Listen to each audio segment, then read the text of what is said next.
आजकल डिरेक्सन भन्दा बढी मुभीमा हुनुहुन्छ किन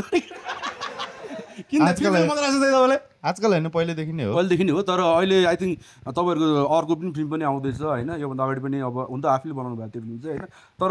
मोर इन्टु एक्टिङमा हुँदा अहिले तपाईँ होइन म मोर इन्टु डाइरेक्सन नै हो तर त्यसको लागि बेसी टाइम लाग्छ मलाई चाहिँ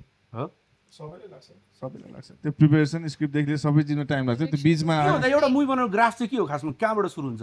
ग्राफ त्यो तलबाटै सुरु हुन्छ माथि नै सकिन्छ आई मिन तपाईँको प्रोसेस चाहिँ के हो कुनै पनि मुभी बनाउँदाखेरि तपाईँको प्रोसेस चाहिँ एकदम धेरै पहिला सुरुमा चाहिँ एउटा सोच्ने कि केमा हुन्छ नि कुन जर्नरमा फिल्म बनाउने भनेर सोध्छु होइन अनि त्यस पछाडि गएर ओके के सब्जेक्टमा चाहिँ बनाउने भनेर त्यस पछाडि सोच्यो अनि त्यस पछाडि चाहिँ त्यति फिगर आउट गरिसके पछाडि चाहिँ कति महिनासम्म त सोचिन्छ मात्रै खालि होइन जता गयो घुमियो सोच्यो क्यारेक्टर बारेमा सोच्यो स्टोरीको प्रोग्रेसनको बारेमा सोच्यो यस्तो हुन्छ होला भनेर सानसानो चिजहरू सोच्यो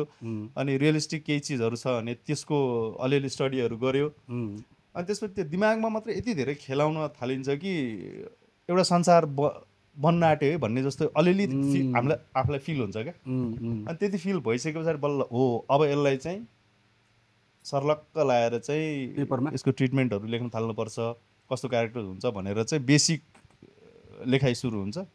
अनि त्यस पछाडि डिटेलिङ त्यो बेसिक मन परेपछि मात्रै अनि हुन्छ नि यो फर्मेटमा छ कि छैन यो चिज चाहिँ सबै चिज चाहिँ ठाउँमा परेको छ कि छैन र यसले चाहिँ मजा दिन्छ कि दिँदैन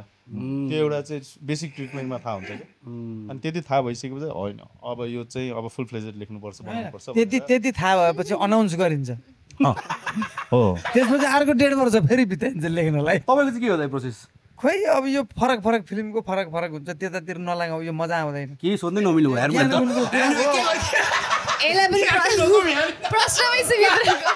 यो प्रोसेस चाहिँ के हुन्छ नि मेरो प्रोसेस त यस्तो म त झन् खतम छु यो मामलामा अब उयो के एउटा लाइन लेख्यो एउटा आइडिया मनपर्छ एउटा ग्राफ बनायो त्यो ग्राफ बन्दै जब एक ग्राफबाट दोस्रो ड्राफ्ट तेस्रो ड्राफ्ट हुँदै जान्छ त्यो स्टोरीमा झन् डेफ्टमा छिरिन्छ अनि झन् त्यो चिजहरू चित्त बुझ्न छोड्छ त्यो अनि त्यो पर्फेक्ट आउनलाई त यस्तो टाइम लाग्छ नि मेरो त त्यो झन्